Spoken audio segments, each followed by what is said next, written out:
Binabantayang si 96W na malayo na sa kalupaan ng bansa, inaasahang masihina ito sa susunod na 24 oras na ayon sa ating latest cyclone intensity forecast.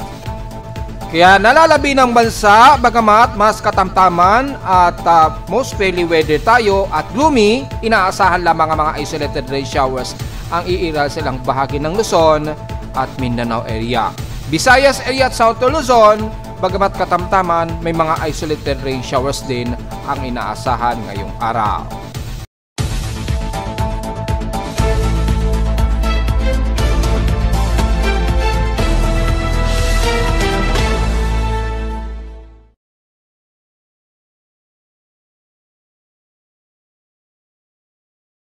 Hello, good morning mga folks. Welcome po muli sa ating Daily Weather Bulletin at Analysis para sa araw ng Miyerkules, June 25, 2025. Ang oras sa ating Boss Pep may maga ay alas 9:18 na umaga. Although medyo fairly weather tayo in general sa halos na lalabi ng bansa, pero patuloy ang isolated rain showers dahil po sa may mga accumulated na dalawang weather systems natin. Yung habagat pa rin na may presensya dito sa kanluran ng bansa at ilang easterlies na dumadaloy dito. Bagamat medyo manipis yung easterlies dahil meron pa rin monsoon trough dito at kasabay ng nahahatak nitong si dating 95W na malayo na at nasa boundary na nga ng baybayin ng Japan. Itong si Sepat, ayun, si 02. Since nasa under tropical depression siya ngayon, kaya yung monsoon trough dito halos mahina na o halos hindi na ganon kalakas yung kanyang hatak. However, dahil mayroong presensya pa ng surface trough, medyo antala ang daloy ng easterlies, kaya maninipis lamang yung easterlies natin dito. Bagamat patuloy pa rin ang medyo maalinsangan sa silangang bahagi ng bansa, expected ang mga isolated rain showers sa kalupaan ng bansa natin, lalo na pagdating po ng afternoon showers dahil medyo naglalaro pa rin yung ating mataas na outside humidity pagsapit mo ng hapon, and then nagkakaroon ng mabilisang condensate o yung afternoon showers nga na tinatawag natin. So importante pa rin ang payong anytime dahil anumang oras pagdating po ng hapon ay mararanasan pa rin natin ang mga isolated rain showers na may kasamang pagkulog at pagkidlat. At ayon nga sa ating thunderstorm advisory ngayon, dyan sa may bandang Visayas, Care of Pag-asa of course, ay nakataas ang thunderstorm advisory dyan, kabilang na sa halos area ng bandang Bohol, ayan, nakataas po ng localized thunderstorm sa Cebu at yan, sa Bohol at Cebu nakataas daw ang area ng mga possible localized thunderstorms dyan. So kung sa Bohol mula Loon, Albureque, Sikatuna hanggang dulo na yan ng Tubingon. Sa may bandang Cebu naman, dyan sa San Francisco, Poro, Todela hanggang Pilar. Yan, nakataas po yan.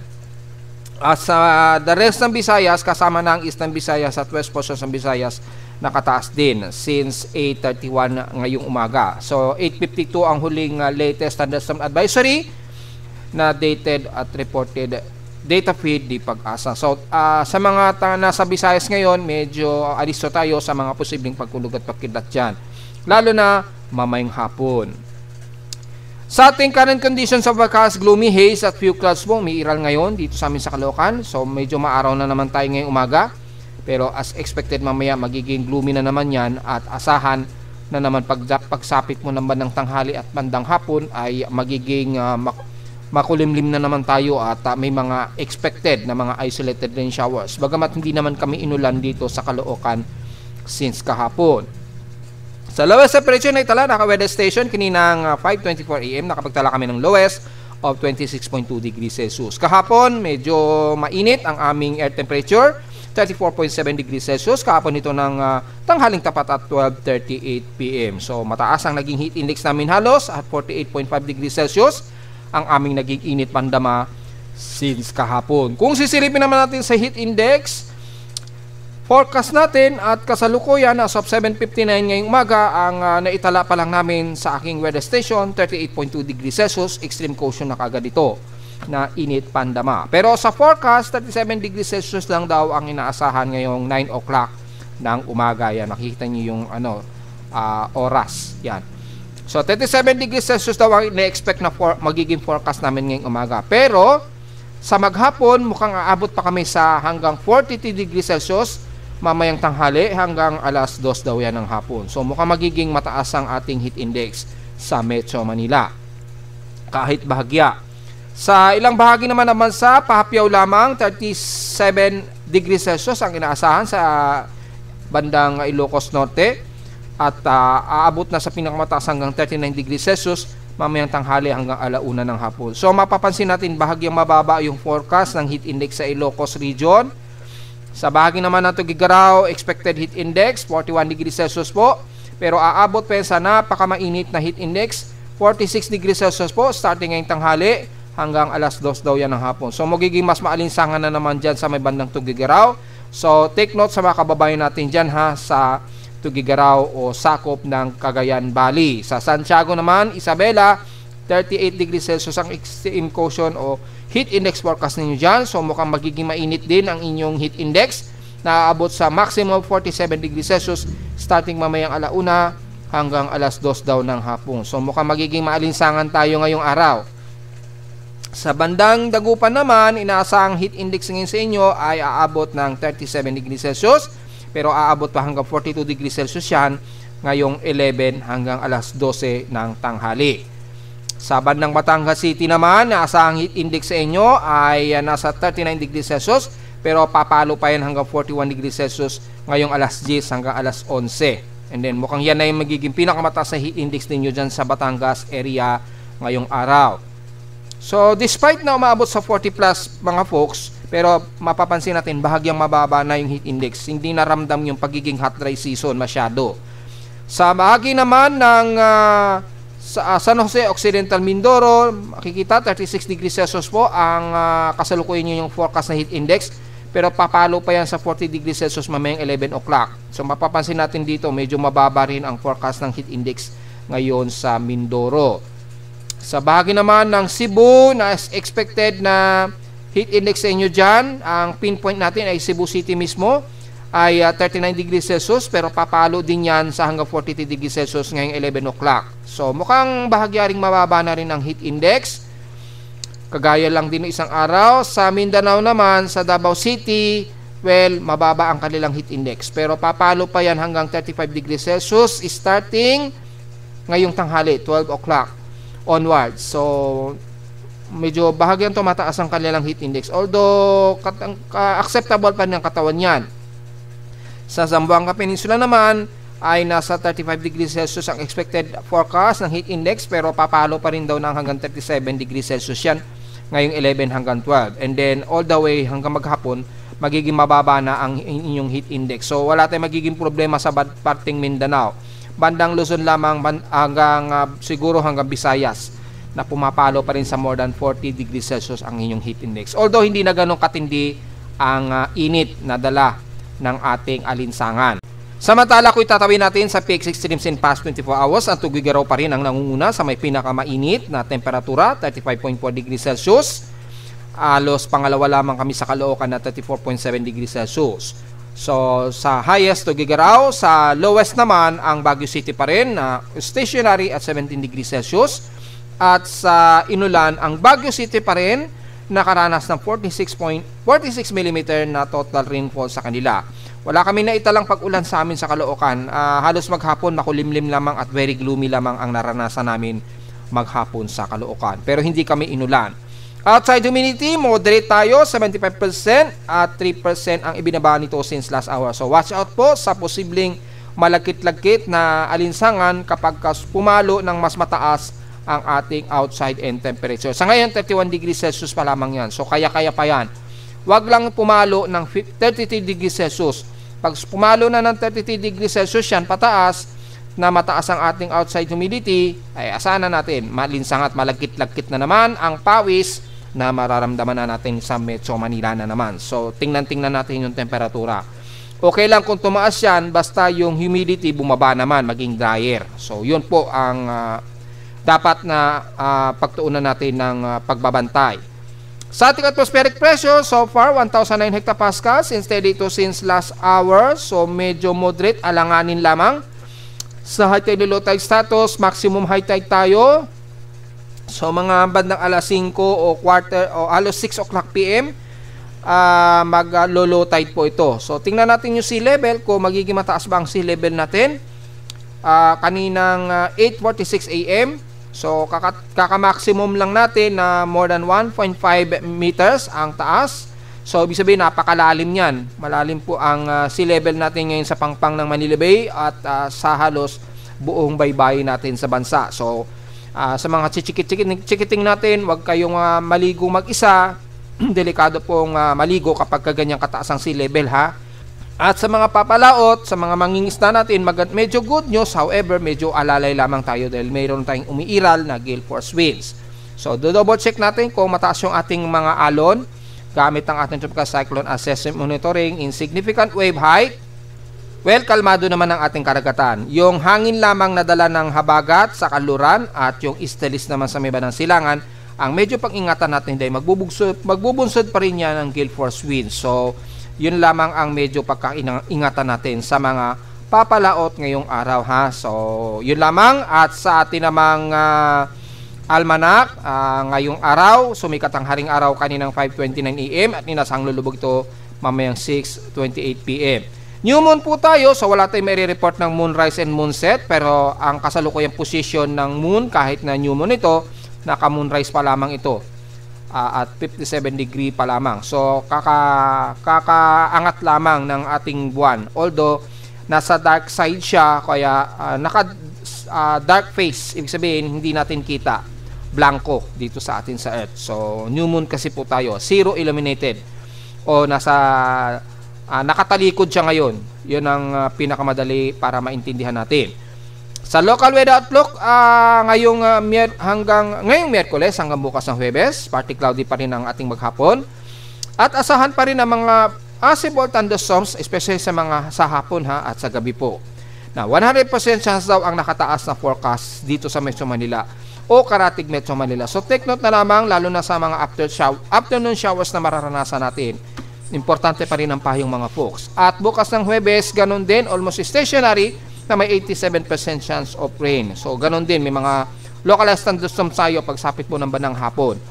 So, usually, mga afternoon showers, ang mas madalas nating mararanasan yan. Ngayong araw hanggang bukas po yan sa Metro Manila. Highest and lowest temperature expected maglalaro, 32 to 33 degrees Celsius, and lowest temperature expected, 25 to 27 degrees Celsius. So, patuloy ba tayong magiging maulan nitong week? Well, nabanggit na rin natin, may forecast nga po tayo na may posibleng nga po tayong may mamamataan siguro ngayong araw o bukas, Huwebes. Yung binabantay natin na posibleng bagong invest, di ba? Diyan sa may bandang silangan ng bansa sa labas ng PAR, kung mangyayari po yung forecast na yon. So, since malayo pa naman, hindi pa mararamdaman sa bansa natin yan. Kaya lang ay medyo pagtuunan natin ng obserbasyon kung sakali. Sa ngayon ay medyo makakaranas pa rin tayo ng mga kalat-kalat na pag-ulan o typically afternoon showers nga po na ating binabanggit. So diretso agad tayo sa ating ginagamit na satellite imagery mula dito sa Himawari Pag-asa Satellite Imagery. Makikita po ang hilagang bahagi ng Luzon, bagamat gloomy ang ilang parte ng Cagayan Valley at Ilocos Region. Pero generally katamtaman ang lagay ng panahon, walang magiging masyadong problema. Magkakaroon lamang ng mga ilang kalat-kalat na pag-ulan na may ilang pagkilat at pagkulog. Dito sa may bandang Aurora Region, ayan, kitang-kita naman po. Mula dyan sa may bandang Kasiguran, Aurora hanggang Baler po yan. Kasama na ang bandang Camarines Norte. Sa kanluran naman, medyo moderate pa rin ang lagay ng panahon natin, partly cloudy lamang. So mukhang mas maaraw ngayon sa inyong dyan, hanggang sa may bandang Benguet, Mapa Mountain Province man yan, Ifugao, Benguet, Nueva Vizcaya man yan, o Zambales, o Angeles, Pampanga, medyo katamtaman. So medyo maaraw tayo ngayon dyan. Pero asahan ang mga isolated rain showers dahil medyo mataas pa rin ang water vapor natin. Kung sisilipin natin yung water vapor, mataas po yung water vapor natin sa kanluran ng bansa. So medyo tumataas-taas pa rin yung saturated water vapor natin sa kanluran. Kaya anytime, pwede pa rin tayong magkaroon ng mga kalat-kalat at isolated rain showers sa iba't ibang bahagi sa kanluran ng Lolo Luzon. Kitang-kita naman dito sa satellite imagery ng water vapor wave imagery. Yan, ng CIMS NOAA. Nandito kasi ngayon, nasa labas na ng PAR yung low pressure area Yan, malayo na po sa bansa, kaya lang yung hatak nito sa ating habagat, kitang-kita naman na dumadaloy mula dito sa Timog Kanluran at bumabalandra pa dito sa kanluran ng Luzon, kaya asahan pa rin ang mga potentially rain showers lalo na pagsapit po ng hapon. Kaya medyo gloomy pa rin tayo at partly cloudy dyan sa buong kanluran ng Nodo Luzon, bagamat medyo nag-moderate kayo dyan, kaya medyo umaaraw sa inyo dyan at medyo humid. Mula naman sa may bandang Central Luzon, kabilang na ang Bulacan, Metro Manila at Calabarzon, makatamtaman din tayo, overcasting gloomy, so asahan ng medyo haze na paligid. Kasama na ang Southern Luzon, kabilang na ang Bicol Region, medyo gloomy rin tayo, expected pa rin ang mga isolated rain showers at localized thunderstorms, lalo na sa may bandang Camarines Norte. At sa paligid ng Quezon Province, mula bandang San Francisco, dyan sa hanggang Atimunan, Quezon, Mauban, yan.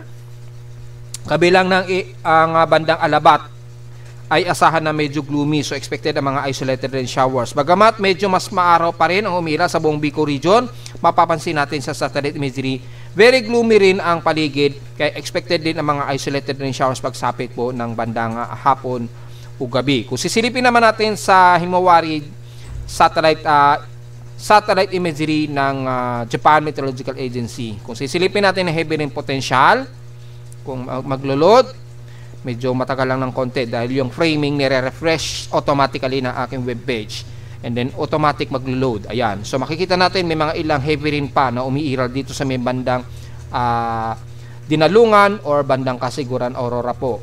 Pero makikita ay maulap lamang ang halos buong bahagi ng Nodo Luzon hanggang South Luzon po. So hindi mawawala ang isolated rain showers, kasama na ang Metro Manila, ha, so take note yan. Ang Mimaropa naman, bagamat gloomy rin tayo dyan, asahan din na mga kalat-kata pag-ulan na may pagkilat at pagkulog, lalo na dyan sa ngayon sa Puerto Princesa, pababa ng Batara sa Balabac, at matinding pag-ulan naman ang kasalukay nararamdaman ng mga isla natin dyan sa may bandang West Philippine Sea at South China Sea na pinag-aagawang teritoryo pa rin. Makikita natin ang heavy rain potential sa area na yan. So sa mga kababayan natin sa Kalayaan Group of Islands, ingat po sa potential na pagbaha pa rin. Diyan naman sa bahagi ng Visayas, ganun din ay magiging overcasting gloomy tayo dyan. Mga isolated na pag-ulan lamang ang iiral sa buong bahagi ng kaluran ng Visayas, lalo na dito sa beba ng Negros Region, kasama ng Iloilo, Bacolod at bandang Sipalay sa bandang Negros Occidental. Bandang Cebu, bagamat maulap din kayo dyan, expected ang mga isolated rain showers and some localized thunderstorms nitong maghapon. The rest ng bandang Bohol, Siquijor, hanggang dito sa may bandang Leyte na medyo mas katamtaman at mostly fairly weather tayo dyan. Bagamat asahan din ang mga isolated rain showers and localized thunderstorms, bunsod pa rin ang medyo manipis na istelis na umiiral dito. Yung monsoon trap nga lang kasi na medyo bumibitaw na, ay nagkakaroon pa rin ng water vapor sequence dyan. Dahil sumasalubong pa rin siya sa mainit na hangin dulot po ng istelis. Kaya nagkakaroon ng water vapor dito. So anytime ang buong bahagi ng Southeastern Luzon at Eastern Visayas ay potentially kayong uulanin pa rin dyan, lalo na sa hapon, sa gabi o madaling araw. Ngayon lamang, ngayong umaga, medyo katamtaman at mostly nagiging fairly weather kayo dyan. Kaya mapapansin ninyo, maaraw ang inyong paligid. Lalo na dyan sa bandang Northern Samar hanggang Southern Samar so far. Kabilang na ang Leyte. Sa Mindanao naman ay magiging maulan o kalat-kalat na pag-ulan dito sa bahagi nga po ng Davao de Oro, sa Compostela Balit, ilang bahagi ng Hinatuan, Bislig hanggang Katiil. May mga cluster ng heavy rain showers na panandalian lamang na umira sa Katiil at Baganga. Yan. Medyo may mga lakas nga po na paglindol dyan sa may karagatan ng Pangaga, buti malayo kahapon. At the rest naman ng Davao Region, magiging maulap ang paligid natin. So medyo moderate, bagamat very gloomy ang paligid natin sa buong Sorsogon area. Kabilang na ang North Cotabato, yan, Davao del Sur, at Sultan Kudarat at South Cotabato. Ganon din sa ilang bahagi na Maguindanao del Sur hanggang dyan na sa pataas ng Lanao del Sur. So mga isolated lamang na mahihina at katamtamang pag-ulan ang aasahan natin, ha. So take note po yan mga folks. At kung papansinin naman natin yung Zamboanga Peninsula, bagamat gloomy kayo, expected pa rin ang mga kalat-kalat pag-ulan na may pagkilat at pagkulog. Lalo na dito sa isla ng Basilan at Tulusulo na nakakaranas kayo ng kasalukuyang heavy rain showers dyan. Diyan sa may bandang Sumisip, lalo na sa may bandang Basilan at sa dulo nga po ng Hulo-Sulu. Ingat po sa mga pagbaha po dyan. Pero nalalabi ng Zamboanga Peninsula, very gloomy lang po tayo dyan. So mga isolated lamang na inaasahang pag-ulan na may pagkilat at pagkulog ang iiral. Kung titingnan natin ang buong Mindanao, mapapansin natin ang maulan dito sa may bandang silangan lamang ng Mindanao. Ang natatanaw natin na inuulan at the rest ng Davao Region ay mga isolated lamang ang maaring ulanin sa kanila maghapon. However, kung sisilipin natin ang rainfall forecast ngayong araw, so 8 o'clock AM ang forecast nito ngayon mula sa ating rainfall forecast at CMIN. Makikita natin halos katamtaman ang buong bahagi ng bansa. At yung mga maninipis na light blue na ito yung mga isolated na light rain showers, probably ito moderate. Makikita natin na halos buong bansa ay mararanasan ito, pero sa may bandang Mindanao, asahan pa din na mga biglaang moderate lalo na sa hapon dahil sa umiiral na trough extension ng intertropical convergence zone. Pero ang kanluran ng bansa natin, especially sa Luzon o Mimaropa, makakaranas pa rin kayo ng potential pa rin na moderate to heavy rain showers. Depende sa galaw ng ating southwest monsoon na nahahatak pa rin ng low pressure area dito. Kaya yung area dito sa paligid ng kanluran ng Mimaropa at Luzon, expected pa rin na magkakaroon tayo ng makulimlim, especially sa hapon at mga potentially na mga pag-ulan nga po. Yan o. Bagamat maliit lamang ang portion na maaapektuhan, yan, hindi masyado ang Metro Manila at bandang Calabarzon dito sa silangan. At sa hilagang bahagi naman ng Northern Luzon, hindi masyado apektado. So mga isolated lamang ang potentially na ulan ang mararanasan sa halos buong parte ng Northern Luzon hanggang Southern Luzon. Maliban na lamang dito sa may bandang kaluran nga po, pagitan ng Zambales, Mindoro at Palawan area na kung saan yung concentration ng malawakang ulan dala ng ating habagat na sumasabay naman sa ating low pressure area dito sa labas ng PAR ay magbubunsod pa rin ng malawakang ulan. Pero ang buong Visayas Mindanao, as I've said po kanina, magiging isolated lamang ang magiging pag-ulan ngayong umaga. Pagdating naman ng bandang hapon, magkakaroon ng mga pag-ulan sa extreme Northern Luzon, kabilang na sa kanlurang bahagi ng Ilocos Region ay mukhang magkakaroon pa kayo ng biglaang isolated moderate to some heavy rain showers. Well, ito nga po yung sinasabi natin na afternoon rain showers. Makikita natin, maaring magkaroon ng light rain showers to moderate ang Metro Manila. Mga medyo katamtamang ulan na medyo mararamdaman natin sa Metro Manila. Moderate to some heavy rain showers naman in extent sa bahagi ng Pangasinan at Mimaropa area. Yun, mga at least madalas moderate. Mangilan-ngilan lamang heavy rain showers. May mga isolated rain showers din sa ilang bahagi ng Bicol Region at bandang Calabarzon area. Kanluran ng Visayas, moderate hanggang moderate and some heavy rain showers din ang iiral. Isolated po ito. Ganon din sa bahagi ng Mindanao. Especially sa Zamboanga Peninsula at bandang Northern Mindanao area. Pero mostly mga light to moderate ang kadalasan na iiral sa halos buong Mindanao area kasama na ang Davao Region po. Yan ay mamayang hapon po magaganap So mga isolated ang kalimitan na mararamdaman natin sa buong bahagi ng bansa po. Except na lamang sa binabanggit natin palagi sa kanluran ng Mimaropa at Northern Luzon area dahil nga po sa presensya pa rin ng ating habagat dyan. Pagsapit naman ng bandang gabi o alas 8, magiging maulan ang ilang bahagi ng Northern Luzon daw. Ayan, nakataas. So, kung pumasok yung forecast na yan, ay medyo importante ang payong, lalo na sa pauwi pa lamang sa mga oras na yan. Ganon din ang bahagi ng Central Luzon, kasama na ang Benguet, Mountain Province, Ifugao, Nueva Vizcaya. So, maaring ulanin din ang Metro Manila, pero mga hanggang moderate rain showers, probably ang abuti natin. Mga ilang moderate to heavy rain showers naman sa may bandang Aurora region sa Quezon Province, Camarines Norte, ilang bahagi sa dulo ng Sorsogon area. So may mga potential na moderate to some heavy rain showers kayo dyan in extent. And the rest ng Southern Luzon, katamtaman ang magiging pag-ulan ang mararanasan daw. Ganon din sa buong Visayas at Mindanao area. So magkakaroon tayo ng mga potentially moderate na rain showers ang madalas at mangilang-ilang heavy rain showers lalo na nga po dito sa may bandang Mindanao. Kasama na ang buong Davao Region, Northern Mindanao at Eastern portions ng Mindanao po. Yan ay bandang gabi po yan. So, maaring maliit ang tsansa na mangyari ang forecast na yan pero maganda maghanda pa rin tayo just in case mga folks.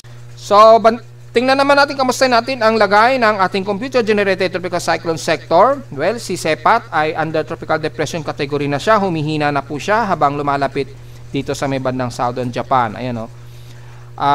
As of 9:30 AM, nasa maximum sustained wind nito, 1 minute average, 56 km per hour. At buksong maabot na ng 72 km per hour. Malayo na ito at hindi na ito banta sa bansa. At nasa atmospheric pressure ito, center 1005.5 hectopascals. Kumikilos pa rin ito, pahilagang kanluran sa bilis na 14 km an hour. So medyo mabagal ang pagkilos niya ngayon. At yung kung titingnan natin yung Himawari Sat imagery, isa satellite mode natin para mas klaro. Ayan, so medyo manipis lamang yung kanyang circulation, halos napakanipis na. Kaya mukhang pahina na rin siguro. Doon naman kay 96W naman ay nasa under low pressure area sa ating 10-minute average. Yan.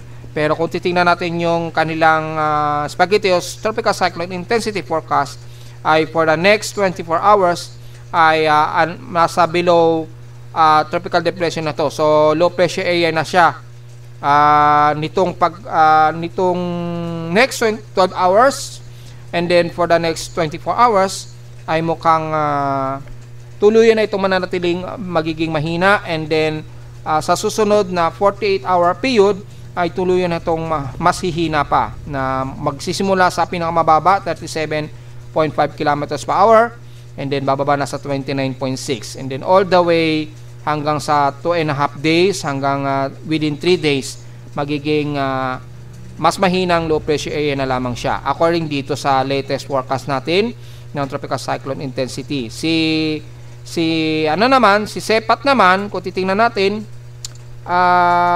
in the next 12-hour period ay under tropical depression category pa rin siya at may posible pa itong magre-enhance in 2 days. Mukhang aabot pa siya sa tropical storm uli in 61.2 km per hour. And then 2.5 days, abot sa 63. So, tataas ng konti. And then by 3 days, in 3 days time or for the next 48-hour period, ay bababa na naman siya at tuluyan na siyang hihina hanggang sa magiging tropical depression na lamang siya. Tropical depression in the next 3 days or within 4 days. Bababa na siya sa tropical depression. So, in 4 days, hihina na siya. Then tuloy na itong bababa according dito. Yan. So yan po yun. Within 24 hours to hanggang 2 days mukhang aabot pa siya sa tropical storm category. And then sa susunod na 2.5 days ay magma-maximum ito sa 63 and then in 3 days bababa na naman siya. Hihina na naman siya sa tropical storm. And then for the next 3 days or within 4 days ay tuloy na itong babalik sa tropical depression category at 42 km per hour hanggang sa mas tuluyan itong mas humina in the next 4 to 5 days. Ayan o. So malinaw naman po yan mga folks. Yung nasa taas na yan, itong nasa baba, titingnan nyo, yan ay number of days. Kinonvert ko na para mas madaling ma-interpret ng mas madalian. Yan. So makikita natin yung ilang araw siya bago siya maging tropical depression o ilang araw siya bago mas humina at tuluyang mag-dissipate. So, ina-expect siyang mag-dissipate siguro in 6 days to 7 days. Yan. And then, by 8 days or after a week, ay baka dito pa lamang siya mag-dissipate. So, tingnan natin, aabot pa ng next week to. Itong si Sepat. Malamang nandito na yan. Kung titingnan natin sa forecast track ng ating tropical cyclone track combination, ay halos didikit ito sa may ng Tokyo. And then tuloy na itong lalayo by June 26 nga po. So malinaw naman po yan, June 26 bukas po yan. According dito bukas. And then by June 27, so Friday, sa Friday ay tuloy na itong mas malayo na sa Japan at mukhang mahina na siya at magiging low pressure area na lamang siya time to time. Base na rin dito. So, within 4 days, maglalaro na lamang siya sa tropical depression. Then, for the next 5 days, or for the next 4 days yan, nasa low pressure area na siya. Yun na po. So, yun lang po ang pinaka-analysis natin para sa dalawang low pressure area na to. At mula naman sa susunod o posibleng may mabuong bagyo, gamit ang ating Global Assessment Monitoring o Tropical Cyclone Assessment Monitoring. So, natanatili pa rin mataas sa favorable yung ating binabantayan dito sa silangan ng bansa natin sa bandang katimugan o ito ng Guam. So, naipost na natin yan na mataas yung kanyang favorable convection, yung convergence niya, pero hindi pa rin tayo nakakakita ng palatandaan na magkakaroon ito ng probability of vorticity. Halos wala. Yung cyclonic, kasalukuyan nakikita pa lamang kay Sepat, pero yung kasunod sa kanya wala pa. So, napaka-insignificant pa at disorganized, nanatili pa rin uncertain kung magtutuloy-tuloy ito maging invest. Yan. So wala pa tayong niro-rule out na kung talaga magiging invest ito, pero hangga't mataas ang kanyang favorable convergence ay anytime ay maaring maging invest po yan. Ganun pong ibig sabihin yan. Mula naman sa ating global spectral model, makikita natin dito medyo nababanat po siya, kaya medyo nahihirapan pa siya mag-develop dahil malakas po yung vertical shear dito sa kanya, lalo na pinag-combine pa yung easterlies at yung vertical steering environment dito pa northwest yung direction. Kaya medyo napipiga pa siya na maging aktibo o maging investment lang by June 30 hanggang June 30. So mukhang humina yung forecast niya na maging invest po itong tinitingnan natin na ito sa silangan sa labas ng PAR. Mula naman sa mean sea level pressure naman, makikita natin ay hanggang 1,010 to 1,008 hectopascals pa lamang ang nakikitaan natin dito habang kumikilos pa hilagang kanluran itong isang posibleng sirkulasyon na binabantayan natin. Kaya lang yung significant niya na magiging aktibong invest o low pressure area man lang ay sa ngayon ay hindi pa natin nakikita pa. Kaya wala pa tayong maiko-conclude kung talaga bang magiging isang invest ito sa ngayon. So babantayan ba at mag-update tayo anytime para dito. Mula naman sa tropical cyclone strike probability, mataas yung kanyang probability of development.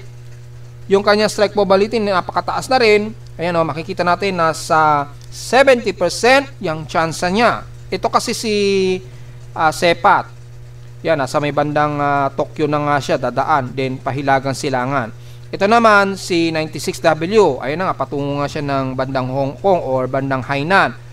Ito naman, yung binabantayan nga po natin, ito yung sinasabi ko sa inyo na kasalukuyan mababa pa, bagamat mataas yung kanyang favorable convergence, pero wala pa tayong nakikitaan nga po na possible cyclonic development.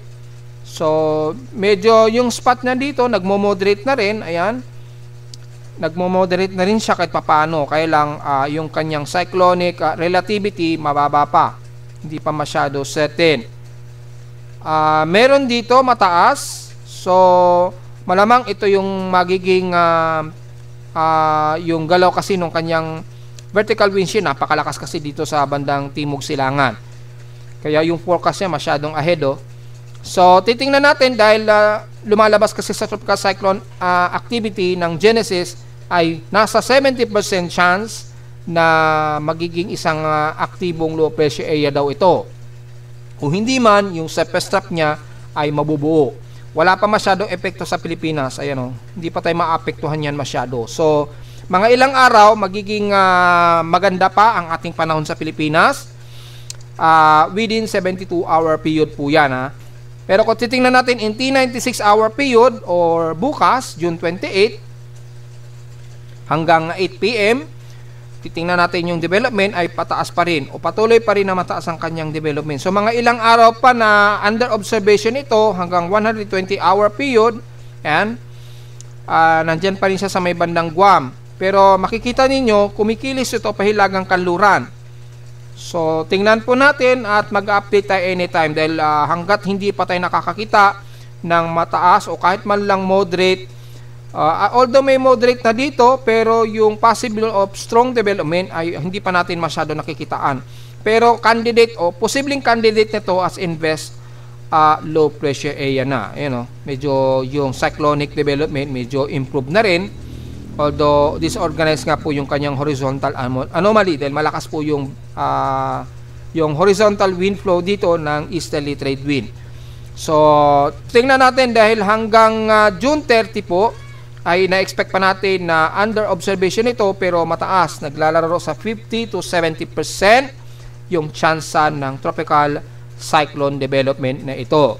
So, tatama ba ito sa bansa? Well, double check natin in T216 hours or July 3. Yan. Kung sakali man maging low pressure area yan, medyo lilis ito sa extreme nodal Luzon. Tutungo daw ito ng bandang Taiwan. Pa-direction siya ng Taiwan. Pero at least 5 to 10% dito maapektuhan nung trough yung buong bahagi ng nodal Luzon o extreme nodal Luzon. Yan, hanggang 20% nga po mas maapektuhan ang extreme nodal Luzon at nodal Luzon. Hindi masyado ramdam sa Metro Manila o hindi man lang tayo inaabutan. Pero kung titingnan natin sa kanyang average precipitate or wind direction at multi-computer generated forecast ng GFS at iba pang weather agencies, makikita natin yung binabantay natin ay patuloy pa rin na mataas ang forecast sa kanila, magde-develop ito sa silangan ng bansa. Anong araw ito? Ina-expect mabubuo nga po ito by June 26. So, bukas. Kung hindi man ngayong araw, kasi nagkakaroon na siya ng trough Pero probably, ay bukas ang makikita natin dito, 26, June 26, ayun magkakaroon na siya ng development. At kikilos din ito pahilaga. Ayan So, yan ay base sa forecast ng computer-generated forecast ni GFS. Kay NAPGEM naman ay ganun din. Magre-regenerate din siya starting bukas, pero ito, pahilagang kanluran naman ang kilos niya. Kay SEMWF, nanatiling trough lamang, pero may certainty ito na maaring maging invest ito. Kasi mataas yung surface trough niya rito sa may bandang Guam, ayun Medyo nagkakaroon ng certainty of development dahil bumababa sa 1,005 to 1,004 hectopascal. So, maaring invest, low pressure area ito anytime. So, baka within ngayong araw, magkakaroon tayo ng posibleng palatandaan na magkakaroon ng forecast development at maaaring lumabas yan sa mga satellite imagery natin. Lalo na dito sa ating mean winds, kung do-double check natin yung convergence just in case. Magkakaroon na yan ng mataas na convergence gamit ang ating mean winds. Yan, mas double check natin, mas maganda. Yan, kung i-double check natin dito sa convergence, sana mag-load na siya. Ayan, medyo nagkakaroon na ng favorable. Ayun at least mga nasa around 22 kilometers per hour sa may bandang vicinity ng Guam. Ayan or bandang southwest ng Guam. So nagkakaroon na siya ng mahinang low level convection pero disorganized nga lang siya. Yan. Nag-ano lang na medyo nababanat lang kasi siya ng vertical wind shear dito kasabay ng easterly trade wind. So medyo napipiga pa siya. Pag medyo gumaan-gaan dito yung hangin na tumutulak sa kanya, ay magkakaroon ng magandang sirkulasyon ito and then maaring mangyari na nga po yung pinapakita ng forecast ng NAPGEM at GFS. So within 24 hours ngayong araw ay titingnan natin and then magpo-post tayo kaagad. Siguro i-post ko na rin to sa ating webpage itong pinapakita ng convergence na ito ng mean winds dahil at least may 22 km per hour low level na unorganized circulation na itong nakikita dito. So maaring maging potentially invest na ito o maging candidate invest na ito dahil mataas naman ang nagiging forecast ng dalawang agencies. KSMWF alanganin pa pero at least posibleng invest pwedeng maitawag sa kanya dahil bumababa nga po sa 1,004 hectopascals yung forecast niya. Ganon din kay Japan Meteorological Agency kaya lang as I've said po ay medyo nadidistort lamang ito ng bahagya dahil nga po sa easterly trade wind po at yung kanyang environmental environment na tumutulok naman sa kanya pahilagang kanluran. So, nagiging alanganin yung kanyang circulation. So, kung mapapansin niyo yung mean winds niya, gaya dito, ay alanganin dahil yung makikita ninyo yung kanyang trough ay pigang-piga pa. So, yun po. Kaya abangan natin siguro hanggang bukas o within 24 hours. Kapag humina at nagkaroon ng o nakahinga ito ng maluwag, posible magkakaroon na ng low convection yan, mai-improve na yung low convection yan, and then yun na nga, papasok na siya sa invest. Depende kung mapapaaga o aagahin ng ating tropical cyclone sector na itaas yan as invest low pressure area. Since ang invest naman, pag sinabing invest, investigative siya. So, itong ginagawa natin, considering iniimbestigahan na natin siya, kaya maaari na rin siyang itaas sa ating tropical cyclone sector. Anytime, ngayong araw, kung hindi ngayong araw, baka bukas, itaas yan as invest 97W. So, titingnan na lamang natin yan, mga folks. Samantala sa ulat lindol, well, merong pagginig kaninang madaling araw, mga bandang alas 6:24 AM, pero at least mga around magnitude 4.0 siguro ito. Yan. Ito yung nangyari kahapon sa may bandang Bangaga, Davao Oriental, na may magnitude 5.2 according sa computation ko sa aking seismometer. Pero ngayong araw ay meron nga po, ayan o, 5:28 AM, merong pagyanig dito sa Lingig, Surigao del Sur na naman, magnitude 4.3. Naganap ito 5:28 AM na may lalim na 27 km depth. So kung titingnan natin dito is bandang 6. So 5 hindi masyado na-detect. At yung pangalawang magnitude 4.0 na naitala natin, mababaw ito, 1 km depth lamang. Naganap ito kaninang 6:24 AM, which is ito na ngayon, na-detect ng aking seismometer kanina 6:24 AM nga po. Magnitude 4.0, southeast ng Sablayan, Occidental Mindoro naman. So, mas malapit kasi sa Metro Manila, kaya na-detect ng aking seismometer, ayan, kanina. So, yun, may malapit pala na pagyanig. Ingat na lamang dahil may mga kalat-kalat na pagyanig na ang nararamdaman natin. Mula pa kahapon na nagkaroon ng isang magnitude 6.3 na naitala dito sa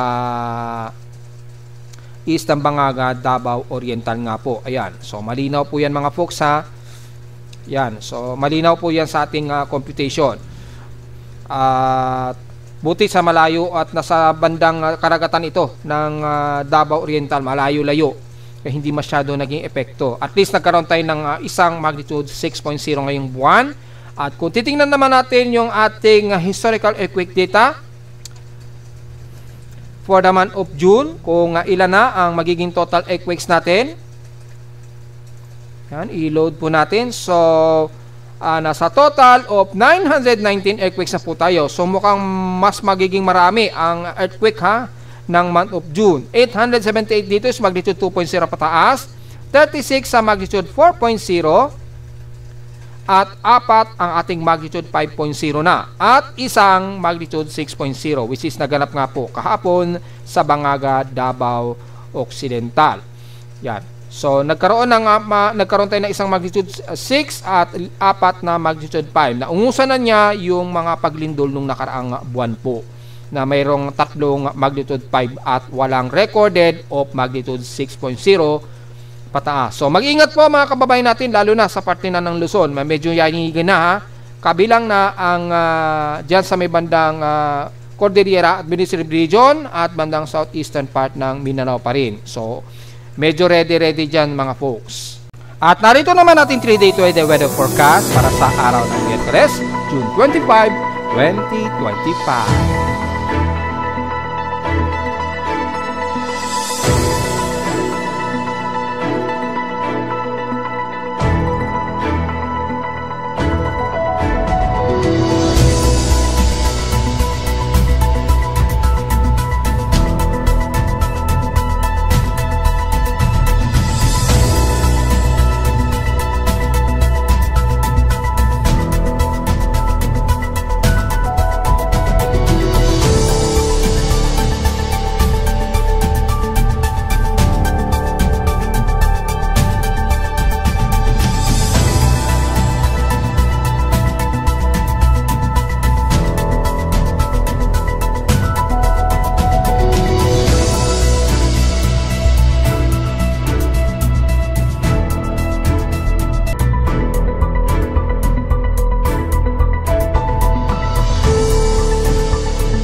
At hanggang dito na lang po ating Daily Weather Bulletin at Analysis para sa araw ng Miyerkules, June 25, 2025. Huwag mong kalilimutan na mag-like, share, subscribe po sa ating YouTube channel at visit lamang anytime sa ating website na www.pimoweather.com para sa iba pang detalye nyo gusto nyo malaman na hindi natin naisama ngayong umaga. Well, asahan lamang mga isolated rain showers ha. So, importante po ang payong lalo na sa hapon po. At sa mga potentially na biglaang downpour ng ulan ha.